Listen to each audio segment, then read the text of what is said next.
Welcome back to the Repeat Tuesday. No, that's also not. Oh my gosh, you're the one that just woke up. I'm like, do I know who I am? No, I don't. Maybe we need a nap first. Yes, let's just do that now. Okay. Welcome back to the best thing you watch this week while Chris and I wake up. I mean, it's early in the morning for you, Chris, but it's like late in the afternoon. So it is like siesta time for me. So wherever you are in the world, make sure you're napped and then come listen to our audio podcast and video podcast. I finished editing finally a Patreon video. It took me a while because there were so many trailers because we did our top 5 each of films that we love that a lot of people hate. And you can get that for just £1 along with 40 other videos on our Patreon. Wow. And I'm enjoying some of the comments we're getting now on our Patreon. Nice little community, seeing other people like, no, I hated this movie. It's always nice to get varying responses without being like, you don't like the film I like? That's terrible.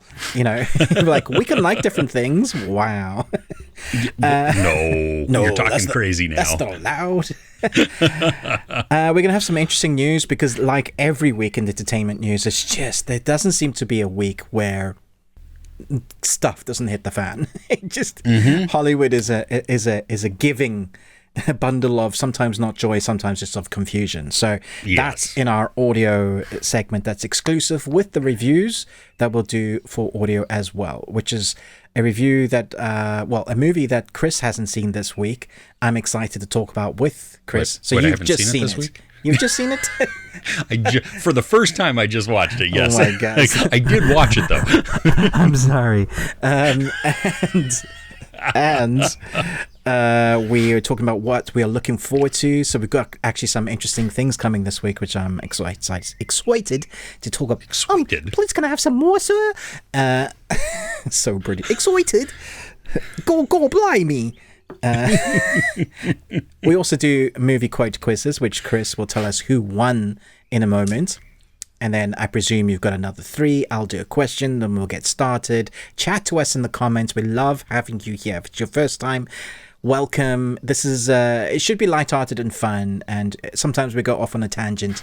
And that's just what we do. Because we're bearded men. Most times we go off and bearded men like to tangent. So there you go. There's that. Did I miss anything? No, I don't think so. Cool. Yeah, no. Okay. All right. Well, let us know who won last week while I scratch my bum. Okay, cool. That was a little too much information right there, but okay, we'll just... It's all sharing love. Yeah. Is that what that is? It's not explicit. It's not but if it was Chewie scratching his bum. Yeah, but I mean... The people on the audio only, the podcast, now they're going to visualize it. They had to visualize that, and that's just, we apologize we can't apologize in advance. We just apologize. So anyway. Roll D20 for how much of the bum scratchiness you're going to do. I got 10. A half a scratch. Cool. Half a scratch. Okay. Yeah. I am excited about the winners for last week's movie quote quiz. First off, are the first person to chime in with all of the correct answers was me. Brand new. No, it was not. Channel name by Scripter13. Okay. So, hey, congratulations. You were first. That is awesome. But nice. I also would like to give a shout out to a number of other people because we had so many that I've never seen these names before on the quiz. And so that was outstanding. So I just want to, hey, thank you. We had, some of them, a couple of them, you're regular, so it's okay too. But Foreigner, I think, I apologize if I'm... say that again? Yeah, Foreigner? Foreigner?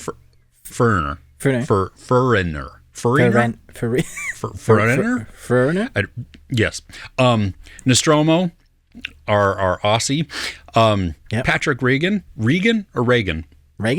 I think I'm going to go Regan. Okay. Regan. Because there's that comedian, Brian Regan. I don't know. I've never seen his stuff, but I know that his name is not spelled like Regan. Okay. Yes.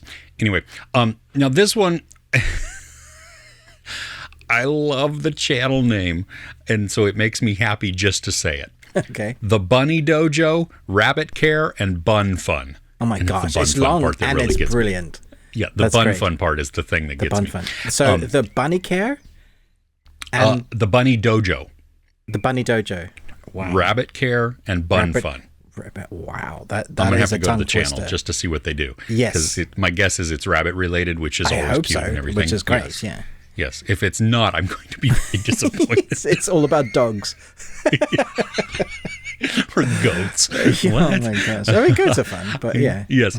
And Vera Morris. So congratulations. One. Oh my gosh. Yeah. Congratulations, everybody. Yeah.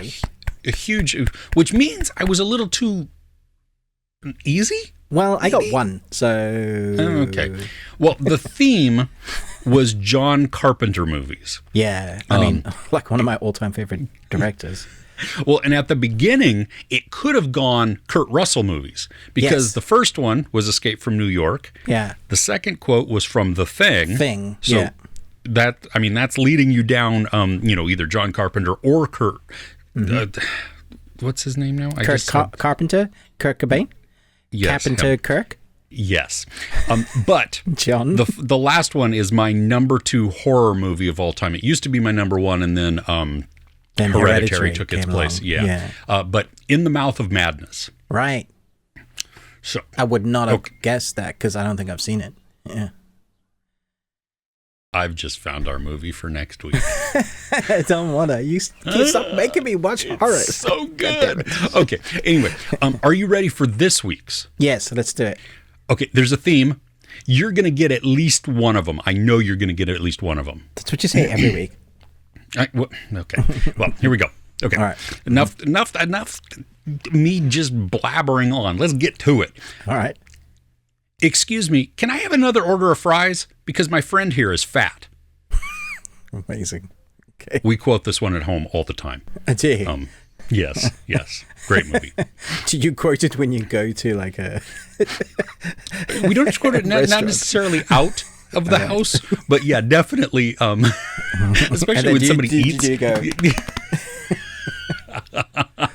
when somebody's eating all the stuff, it's like, okay. Number 2. Yeah. Perhaps it's fate that today is the 4th of July, and you will once again be fighting for our freedom, not from tyranny, oppression, or persecution, but from annihilation. I mean, that's easy. Yeah. Yes. Is that the one you thought I'd get? Okay. That's the one I thought you'd get. I think everybody, almost everybody will get that one because it's, though it's part of the quote, it's just So there's iconic. A theme then? There is a theme. Yes. Yeah, yes. cool. I like doing the themes now because I think it might make it a little easier. Yeah, it does help a bit, yeah. Okay. Number 3. I bet you're psyched about the Martians coming, Grandma. I mean, you've seen a lot of crazy stuff already. Everyone must be real scared when they... let me start over because that was terrible all the way around. I bet you're psyched about the Martians coming, Grandma. I mean, you've seen a lot of crazy stuff already. Everyone must have been real scared when they invented the train. Nice. Cool. Okay. Cool. So let us know. I apologize. There's a lot of nonsense in between all of this, but hey, sometimes we're just chatty like that. Let us know in the comments what your guesses are. You can name them, or like some of our friends, I think Nostromo has done it, Chris Retzlaff has done it, where Elijah Talbot has done it, where you name. You tell the quotes that are following it, or you tell quotes from the movie, which sometimes makes it harder for me because I may not know all the quotes. But hey, let us know either way. We'll give you a shout out next week.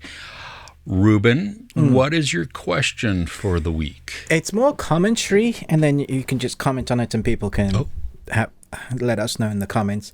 Fine. about the commentary of the comments. Okay. So Kirsten and I, my wife and I, we watch a lot of procedural episodes.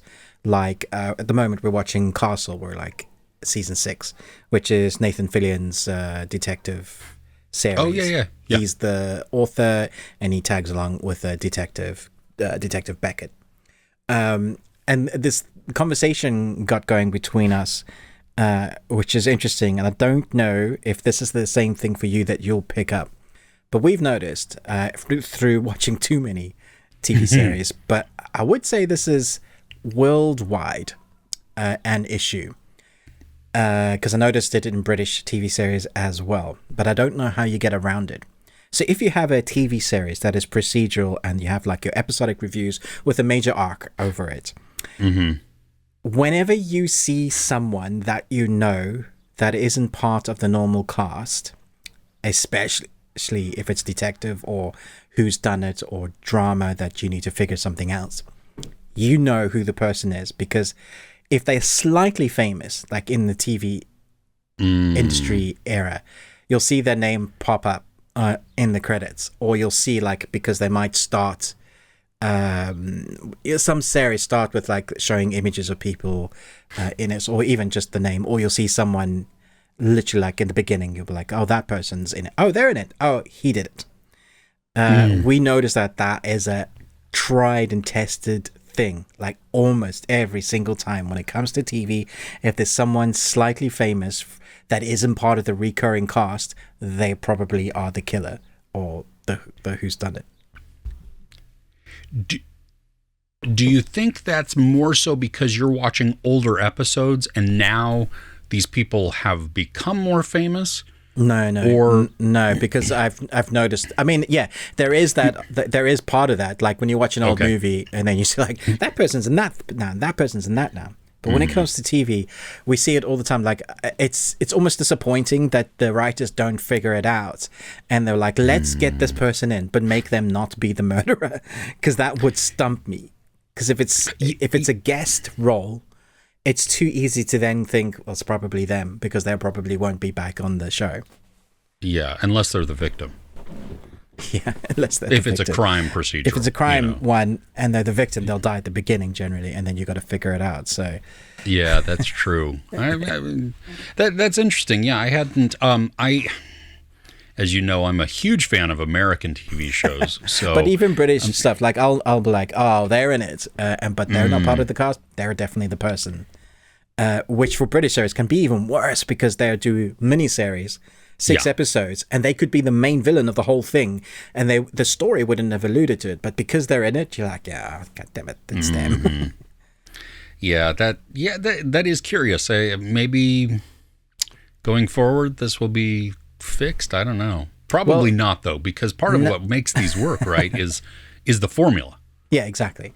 Well, now that you know, I might have ruined it for you if you didn't know before, and you're watching, you're like, oh, damn it, dang it, what's going on, Ruben? But I can't help but see it now. Like every episode of Cars, oh, they're near, that's them. Yeah, that's just that is disappointing when that happens, and you figure out the formula of that part of it. It's just like, okay. Anyway, should we jump into the best thing we watched this week? Yes. Would you like to kick us off? Sure. This was a rough week for me. I didn't watch a ton of stuff, but what I watched was not all great. Okay. Yeah, that's fair. Yeah. So I'm going to start off with a very old movie. We sat down as a family because both my kids and my daughter-in-law had never seen this movie. So we watched it, and I was actually surprised at how well it held up and how much as a family we were laughing. I think you have to be a fan of the genre. It's a mockumentary. It's This is Spinal Tap. Okay. So, you've got Christopher Guest, Michael McKean, Harry Shearer. I mean, just who go on to then do Waiting for Guffman and Best in Show, A Mighty Wind, those types of things. Now, I don't think A Mighty Wind and then the Netflix one, Mascots, I don't think those were as good as like Waiting for Guffman and Best in Show, and then certainly not as This is Spinal Tap. But it's ridiculous humor. You've seen this, right? Of course, yeah. Okay. It's Rob Reiner, who is directing this, but also playing the director who's directing the documentary within this. And he crafts just a funny slice of life moment of this has-been band as they try, and they don't really realize that there has been, and they're fighting against that, and just all of the characteristics that pop out and that mimic probably some real life instances within bands. I mean, it's hard not to. You have Michael McKean, who is the lead vocalist, and he's got he doesn't kind of a big head. I mean, he's got a huge head, and it not literally, but just his ego enters the room well before him, and he believes that all of his ideas are the best. He's got a Yoko moment, so it just upends everything, and you get to see the turmoil in there. You've got Christopher Guest, who talks about his guitars and just listen to the sustain. Well, I don't hear anything. Well, yes, but if it were playing, you would hear it. It would just like, and he has the classic, these go to 11 moment. And so nice. it is a short movie. I gotta say, I do feel the time a little bit, and maybe that's because I've seen it a bunch of times, and so I know what are coming next. My kids were laughing out loud. I mean, they were really enjoying it. The subtle humor about the number of drummers who have died in their band is outstanding, because it's that continuum through the thing. And you even see a drummer switch at one point in a montage. Oh my gosh. Because that one died. But it's just good. Several of them explode or spontaneously combust, which is funny. Gosh. I mean, this is it's classic dumb humor. And if you've never seen This Is Spinal Tap and you don't mind that ridiculous humor, I think that's what works. Right. And if you've ever seen Best in Show or Waiting for Guffman and these mockumentaries, which I think Best in Show is probably the best one. I just absolutely love that one. The improv that they do, and that's also part of it. Even within this is that you watch them. Say my microphone there. They're improvising and feeding off of each other in these sequences. And while not all of it lands every single time, 99% of it is just gold, or it's stupid, and it becomes memorable then because of that ridiculousness. It's been so long since I've seen this one. It's I think I need to put it back on my watch list to see if it holds up like you say. It's got some crazy credits. It says the band Spinal Tap is fictional, and there is no Easter Bunny either. That's what. I have the DVD. Okay, I don't have Blu-ray. I don't have 4K. I just have it on DVD, and the opening menu is actually hilarious. Like, I didn't press play immediately because it's the band doing a voiceover of what's on the screen. And so you just see the logo come on, and then it gets very tiny. And so they have a commentary about that, but then they list the menu items. Brilliant. And what they believe it's for. Yeah. And it's like, I didn't want to stop. I just wanted. That's great when they go above and beyond. Just put that little extra in it. You feel like that's really nice to have a physical media then of that. Yeah, exactly. Yeah, I would be curious at what it would be if you were streaming. My guess is that it would just start. It'd probably just start, yeah. Yeah, which is unfortunate. Nice, good choice. And good watch. Cool. So I'm going to talk about Apple's documentary, Still, Michael J. Fox movie. It's quite short for a documentary. It doesn't have like 5 or 6 episodes like the Netflix ones that run, an hour and a half long sometimes each episode. And you're just like, why are you stretching this story out? Yeah. It's also told through Michael J. Fox's words, and it starts off where you see him with Parkinson's, and he's just sat there. You see him shake, trying to control himself. At times he has to stop and take his medicine. And then it's edited with footage from his own films, which is brilliant. So the way it works is when he talks about meetings that he's had with execs in films, because the film itself is the story that he tells is 2 stories. There's one about his film life and how he came to that, and then living with Parkinson's in his film life and up until now what that looks like. So it's edited beautifully, but part of like what normally people do is like get actual footage or representation. What he's done representation from his films that mimic his real life. And for some reason, it works so well. It's so entertaining. Honestly, probably the best edited documentary I've ever seen. It's incredibly paced. Like, it's very, very good.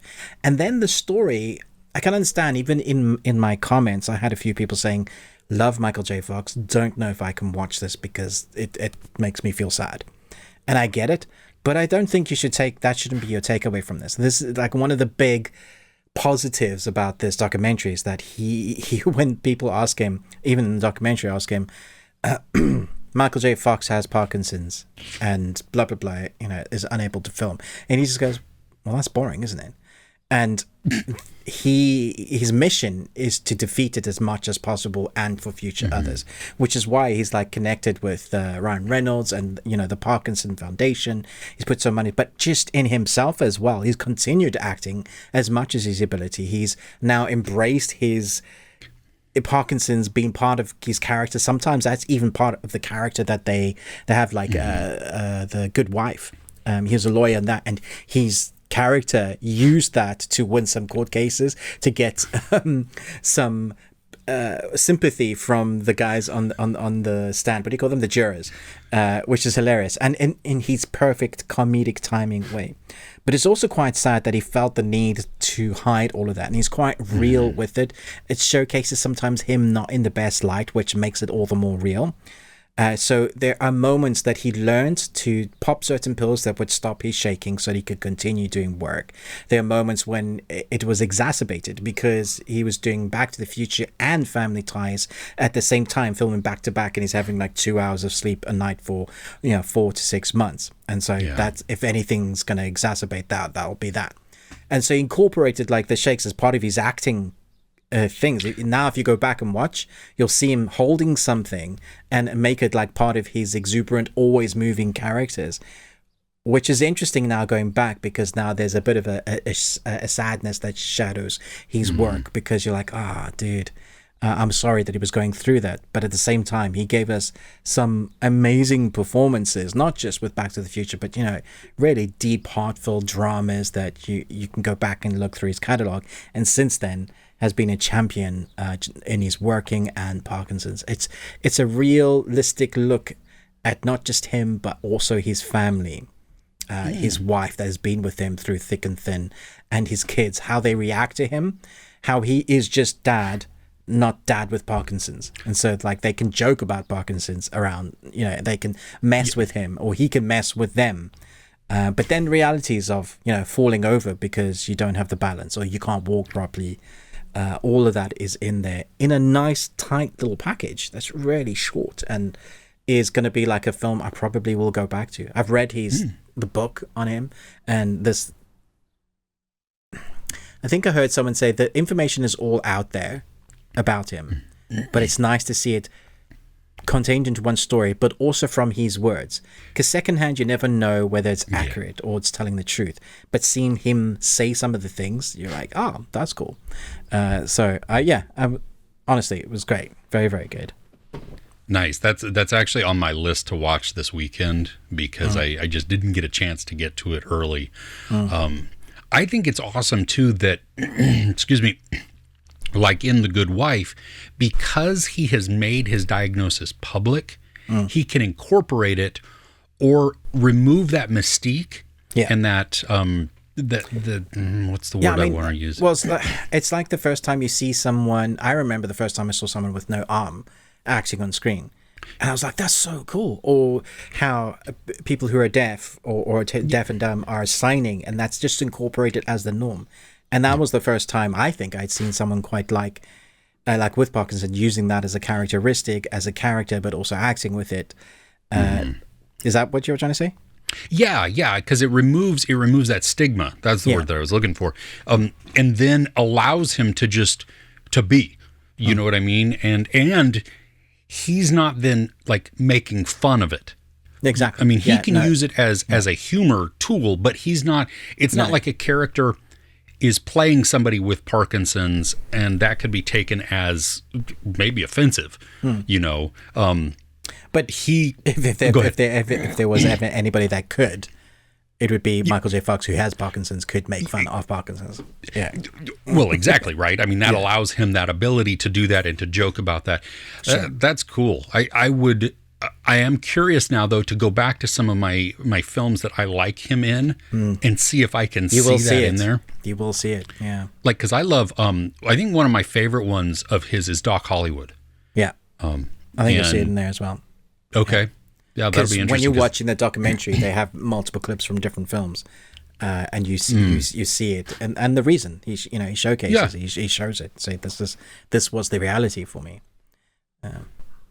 That's cool to hear how he incorporated it, though. I mean, as part of just his character and movements. And for those of us that didn't know, we didn't know. No, we didn't. No. You couldn't tell. Yeah. Cool. Nice. So what's next on your list? Another older movie, not old movie, but I have a caveat. I have 20 minutes left. I couldn't stay awake last night. It was like 1:45 in the morning. Wow. And I was like, I got to just turn it off and I'll finish it. But on Netflix, at least in the US, for like a month now, The Raid 2 has been streaming. Okay. I've never seen it. What? Wait, had you seen the first one? I've never seen The Raid Redemption either. It was added to Netflix like, I don't know, 2 weeks ago, maybe. I know, right? So I started watching it. The first one? The first one. I'd never seen the first one. So so that's what's on my list, The Raid Redemption. Nice. The hyper-violent Gareth Edwards, just contained location craziness. I mean, it's a video game, isn't it? It's like level to level. It really is, yeah. Getting harder as you go along. Yeah, the levels going there. It's interesting. Like, I can't wait to see the second one, because there are pieces in this where you see that Edwards is kind of he's honing his craft. You know, that sometimes we get a lot of really close up of some of the action, when pulling back a little bit would be a more efficient use, because we could see more of it going on. Yeah. While there is a ton of violence, I mean, and it is unflinching when it happens, which I absolutely love. There are also moments where you watch somebody do something, like we have two snipers on a building, and all we see are them shoot. That's it. We don't see the hit. We don't see the reaction until much later, and then we see just somebody like just screaming on the ground or something. Yeah. Which, that's a choice. So that's not a criticism. It's just later in his career you get to see different like how he improved upon these. The fighting is phenomenal, and the long takes, especially because I came off of watching The Mother on Netflix, and that movie had so many quick cuts. I mean, like, just in general, like, the scene could never sit still. It was just driving me nuts. But the action was like a second, maybe a less than a second every single time, and it was switching angles. In this, it's these one shots where you're just like, it's a corridor, and the camera is following back and forth, and then flipping around and getting it as this one cop is like trying to take on this enormous. Oh, are we about to get cat butt? Yeah, Loki has walked onto the screen and knocking things off. Well, I'll just continue. That was for the benefit of the audio only, because Ruben's cat Loki has decided to venture onto the screen there. But the bad guys, they just keep coming out. It's like a clown car, but in a building. They're just all over the place. Oh my gosh! And the hand to hand. There is this one fight scene where Iko Uwais, is that his name? Is that how you pronounce it? Yeah, there is a way to. I can't remember, but yeah, I know who you mean. One of the main protagonists. He's our main protagonist, and he's trying to get his cop partner into an apartment. They're trying to get down, and then and so then he has to fight his way through all of these people coming, and they have all got machetes and everything. And he has his knife, like his big survival knife, and his baton. And oh my gosh, it is just boom, boom, boom, boom. He stabs the guy in a thigh and then drags his knife down. It's so brutal, yeah. But yeah, it's I love the use of the shots and the camera angles that they employ in this, because it puts you right into it and it makes it very, very exciting. And once that action starts, it is so fast paced that it's just, and you can feel just all the energy and the excitement rising. I did his goal kind of was very obvious right from the very, very beginning. Yeah. And I don't know if that's an issue or not yet. It didn't really bother me, but when I saw a character, I was like, oh, well, okay, that's his goal then, and but yeah. I'm interested to see what you think of number 2. I prefer 1. That's not to say that 2. It's just because 1 set the bar, and then you have 2 in terms of action. It's interesting because number 2 does have a few. There's one fight that's particularly brutal with knives that's wider and you get to see a lot. It's like this camera and it's side on and you just see them go at each other, and it's so brutal. Different tempo as well, number 2. But yeah, it's interesting to see where Gareth goes from that, and then what he's doing with Gangs of London in the first season at least.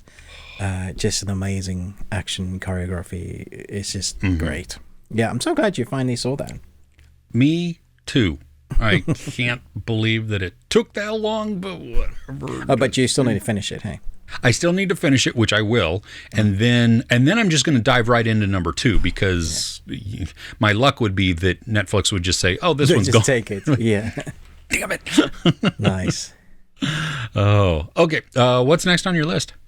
Yeah, so there is a final season of an anime CGI series on Netflix that dropped, and I know you recently, thanks Samuel, that you said you'd watched growing up, you'd watched the live action of this Ultraman. Yes. Yeah. Which I actually went back and watched a couple of clips, and I was like, dude, that's not aged well at all. I don't think it aged well at the very beginning when it was new. When you look at the comments, when people are watching, they're so die-hard. The fans are die-hard for that original content, man. I'm like, okay, you do you, man. No, I'm not taking anything away from you.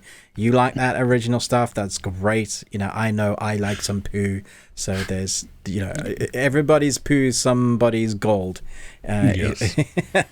Another man's trash. Yeah. Yes. Is how the saying goes. Anyway, this is the final season of Ultraman, the CGI series that they've been doing.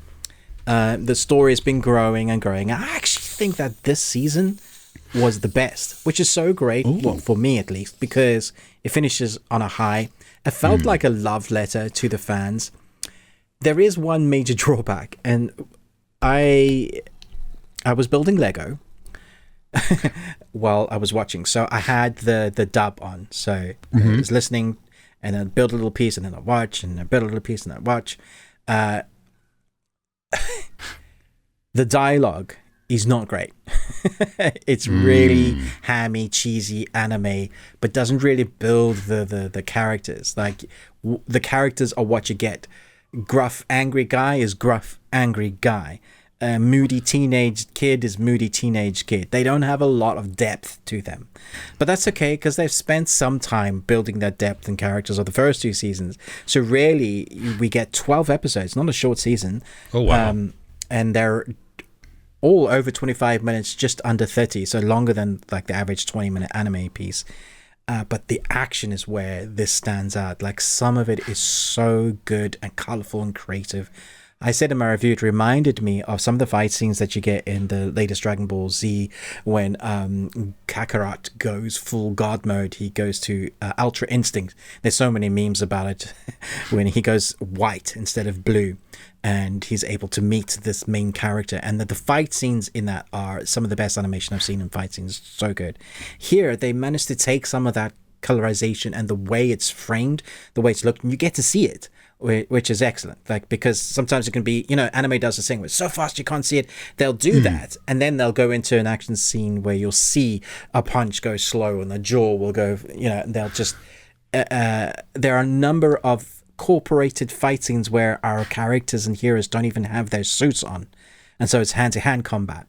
But our Ultramen do have like abilities. That's the reason why. So humans have created their own Ultraman suits, but also there are some that aren't really human.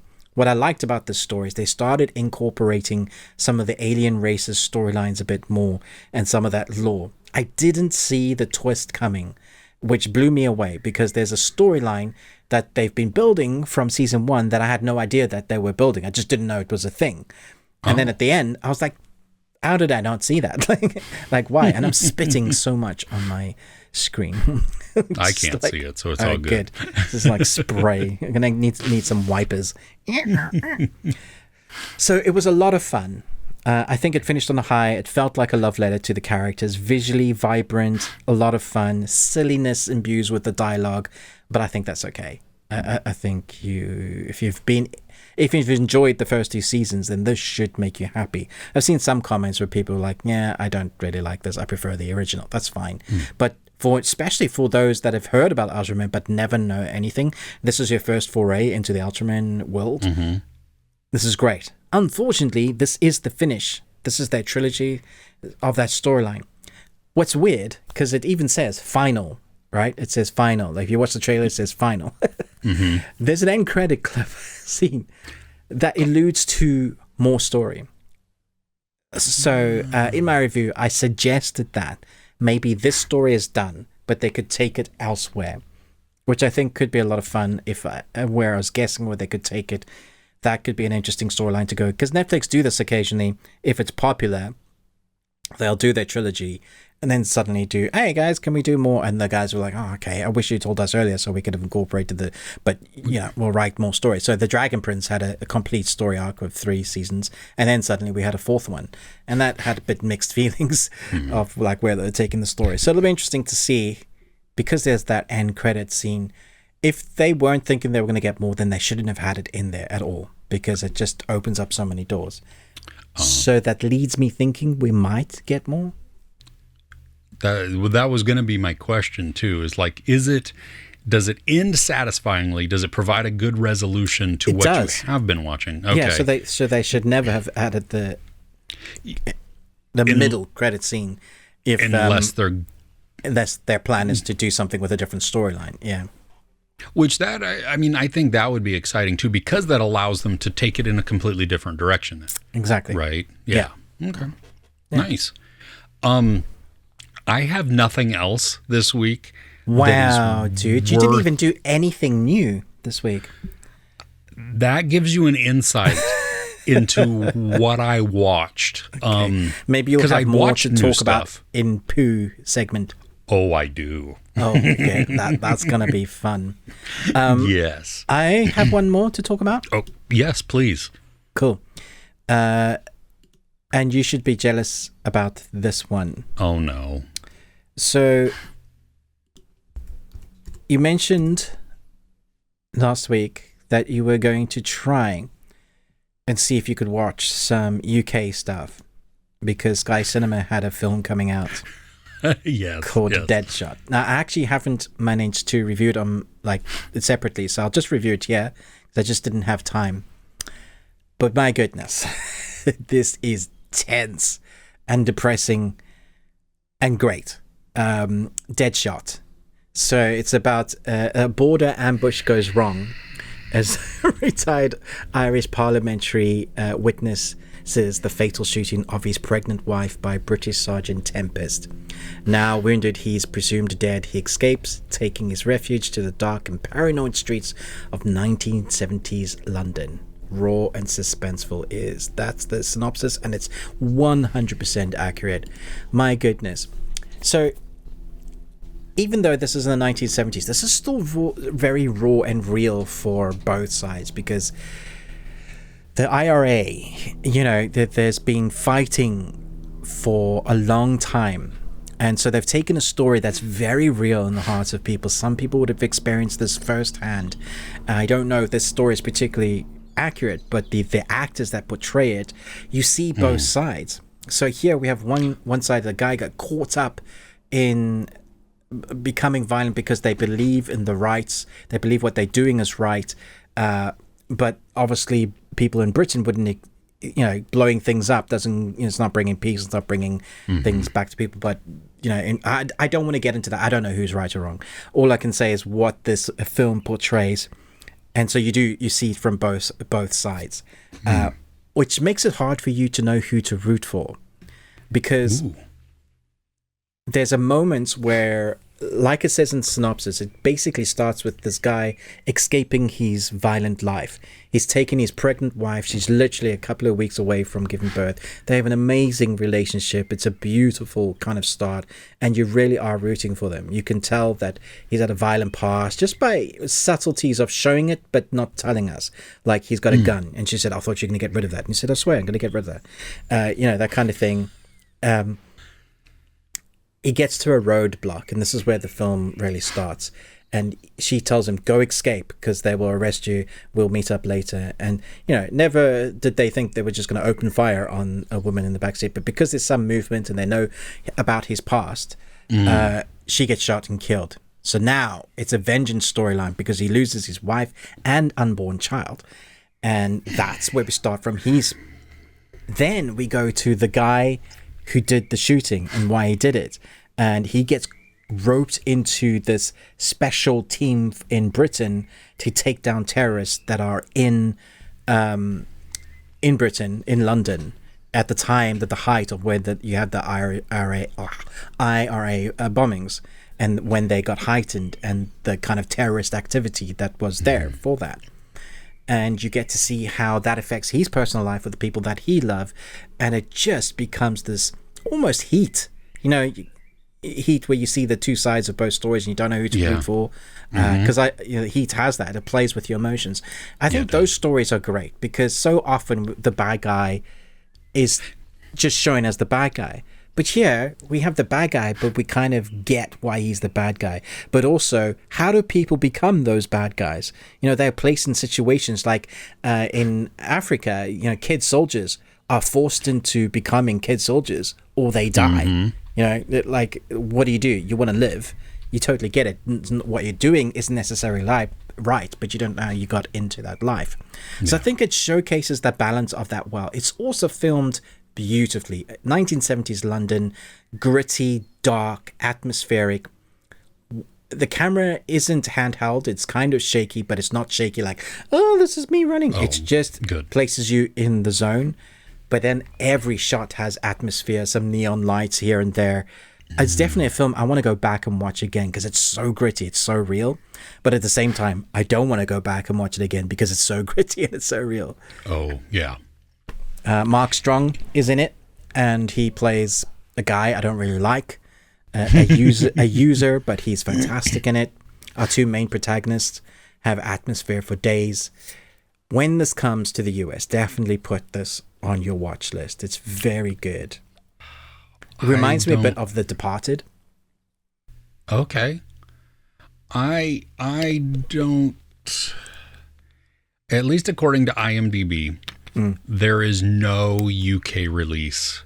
It's so bonkers that we get all these great films that you can only watch in today's digital world, where you're watching a film and I'll see it 6 months later or a year later, and then the vice versa. Exactly. And by that time, it's on Blu-ray in one of the places, and then everybody's watching it for free anyway. Yeah. Well, and my youngest son works at a movie theater, and it's funny. It's also sad, but like Evil Dead Rise is still in the theaters. But it came out on digital also this week.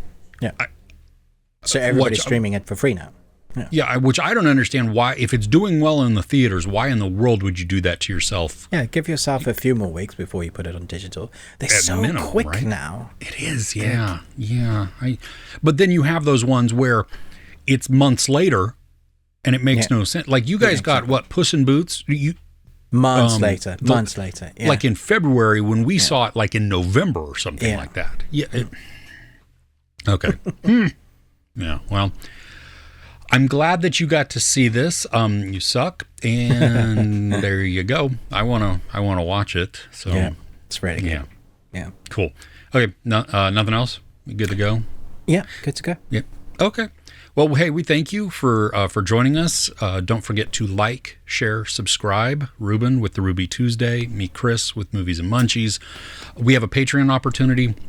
£1 a month, which equals like $1. 30, 40, something like that, where that gets you into the door at patreon.com/thebeardedones, where, and it's also on the screen just in case, if you're watching this. And we have a ton of videos. Like Ruben said, the most recent one that just went is the ones that, which one was it? The one, because we did 2 and one's dropping in a little bit, but we love that people hate. That we hate, okay, that people hate. Yeah. That. So anyway, there's also videos that are outside of the paywall, so that it'll give you an opportunity just to see kind of what we get up to, a little taste of that. More and more is coming, and I'm going to tease what's coming up towards the end of May. Okay. On Patreon, Ruben and I are going to watch a short-ish movie. And we're going to do a watch-along drinking game. We're to give you an idea, I get tipsy on half a glass of wine. So this is going to be interesting. Well, and what's going to be funny, too, is that we're doing this on an off day that we're not doing this recording because I have a feeling that neither of us are going to have the ability to edit afterwards. This is very true. I didn't think about that. Yeah, well, and because of the time difference, you could just go to bed if you wanted to. It's going to be in the morning for me. Yeah. Yeah, so I'm day drinking. Actually, I'm morning drinking. It's like airport rules. That's alcoholic. Yeah, right. Yeah. So anyway, we invite you to check that out. That'll be coming soon. So if you want to hop in and become a patron, we would. I mean that would be huge. All of that goes to just help offset the costs of this production because it's pay not for our alcohol. Yeah. No, not really. Well, not this time at least. Not this time. No, but just so check that out. That special video is coming towards the end of May. Mm-hmm. And let's see here, our audio only version, which is the extended part of this video where we are going to dive into some of the poo we watched this week. Mm-hmm. I watched a movie for the very first time. Nobody. I know. Yes. How long? Why did it take so long for me? Anyway, that's a whole different issue, and maybe I'll get into that on the audio. But then we talk about some of the content that's coming up, and we also hit upon some entertainment news, and that's always weird and funny and just kind of, well, interesting, hopefully. Yeah, so if you want to check that out, we've linked it in the description below. It's basically, you could find it anywhere you listen to podcasts. If you just search the best thing we watched this week, it'll pop up. Give us a listen, take us on the go there. Yeah, okay, I think that's it. With that, we will see you next week. All right, take care.